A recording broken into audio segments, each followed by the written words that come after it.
মহামহিম ব্যক্তিরা সে পদে ছিলেন, ওনারা ব্যবস্থা নিয়েছেন, কিছু না কিছু করেছেন।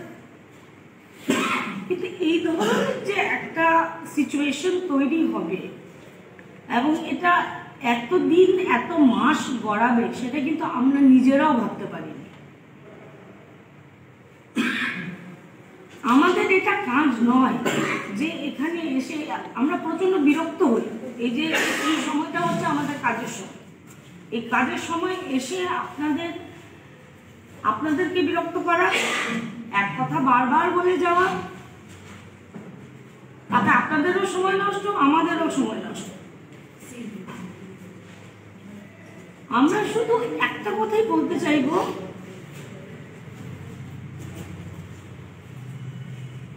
কেউ কারো কেনা গোলাম নয়। এই ছোট্ট রাজ্যে এতগুলি পত্রিকা, সাপ্তাহিক পত্রিকা আছে, এতগুলি বৈদ্যুতিন চ্যানেল আছে, কিছু কিছু ইউটিউবারও আছে। আমি খুব গর্ববোধ করি এটা বলতে যে আমি ত্রিপুরার মেয়ে, আমি ত্রিপুরায় জন্মেছি। কারণ এখানে মানুষের সচেতনতাটা এতটাই বেশি যে ওনারা খবর চান, পড়তে চান, জানতে চান। এবং আমরা যদি উল্টো পাল্টা কোনো কিছু লিখি, আমাদের রীতিমতো কানমলা দেয়। এখন আমরা কার কানমলা খাবো? সরকারের কানমলা খাবো না গণদেবতার কানমলা খাবো? আমাদের কাছে কোনো অপশন নেই, আমরা জনগণেরই কানমলাটা খাবো। যদি খেতেই হয় ওদের কানমলাটা খাবো, কারণ ওনারাই আমাদের সঠিক রাস্তায় পরিচালিত করে। মাননীয় মুখ্যমন্ত্রীর যদি ফ্রিডম অফ এক্সপ্রেশন থাকতে পারে, সেই ফ্রিডম অফ এক্সপ্রেশনটা কিন্তু আমাদেরও থাকতে পারে, আছেও। কিন্তু তারপরেও একটা কথা রয়েছে যে আমার ফ্রিডম is not unlimited. আমার ফ্রিডমটা যদি আরেকজনের স্বাধীনতাকে খর্ব করে, তাহলে সেই স্বাধীনতাটাকে গ্রহণ করা যায় না। There has to be certain boundaries within which a person can speak or write or preach.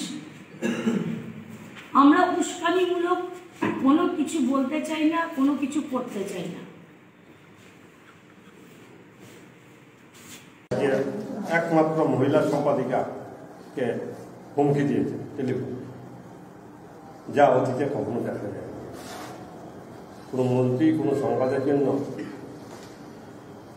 সম্পাদিকাকে হুমকি দেবেন, আমরা হুমকি টুমকি পেয়ে থাকি, কিন্তু এই কোনো মন্ত্রী হুমকি দেবেন এটা আমরা চিন্তা করতে পারি। কিন্তু এই রাজ্যে এই সমস্ত করছে।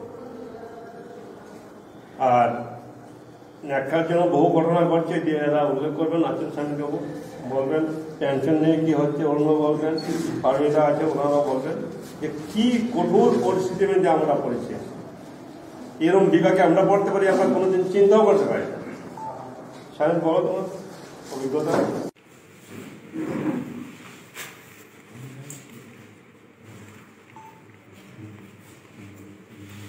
আমরা যখন স্কুলে পড়ি তখন আমাদের ফান্ডামেন্টাল রাইটসটা পড়ানো হয়েছিল। পরে কলেজে গিয়ে বিস্তৃতভাবে পড়েছি, ডিটেলস পড়েছি। সেখানে আর্টিকেল 19-এ যেখানে ফ্রিডম অফ এক্সপ্রেশনের কথা বলা হচ্ছে, অদ্ভুতভাবে আমরা দেখলাম যে এ রাজ্যে পুরোপুরিভাবেই সেটাকে বারবার খণ্ডন করা হয়েছে। প্রশ্নটা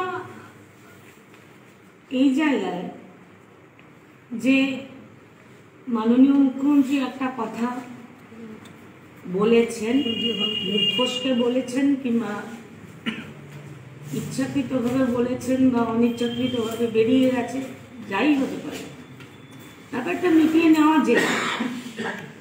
আমরা কখনোই এটা বলছি না যে যারা এই সাংবাদিকরা যারা আক্রান্ত হয়েছেন তিনি তা করিয়েছে, একেবারেই না। আমরা শুধু বলতে চাইছি যে এই ধরনের আক্রমণ যখন হয়েছে তিনি চুপ থেকেছেন, রাজ্য পুলিশ প্রশাসন চুপ থেকেছে,